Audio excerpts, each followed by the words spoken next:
Well, I'm pleased to say Dan Murphy joins us once again to talk more about this emergency move. But Dan, what we've seen in U.S. futures, in fact, is that Wall Street is not happy. I mean, it seems as though investors want to see more from the Oval Office, in fact, in a way of a reassurance that they have control of this virus. That's exactly right, Nancy. And let's just take a step back and look at what's just happened here.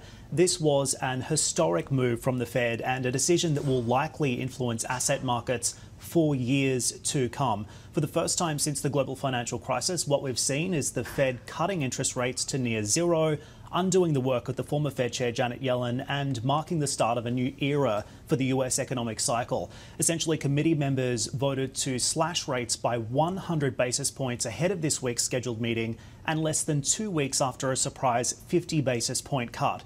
The Fed also returning to its crisis-era policy of asset purchases and vowing to undertake a $700 billion QE program to firm up the US economy. The Fed Chair, Jay Powell, saying the central bank is essentially confronting the economic realities of the coronavirus. Listen in. The virus presents significant economic challenges.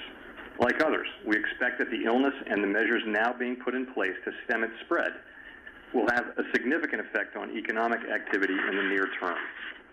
Those in travel, tourism, and hospitality industries are already seeing a sharp drop in business. Of course, as we've been following, this decision came ahead of the Asia market open, and the earlier reactions suggest that investors are not convinced. We've seen weeks of economic stimulus that have done very little to calm market nerves, and investors seem sceptical that governments and central banks around the world can financially engineer their economies and societies out of a global health emergency. For now, investors also appear to be looking for concrete evidence that the spread of this virus is slowing globally before making their next move. Nevertheless, guys, this is an unprecedented time for markets, and we're following it very closely for you.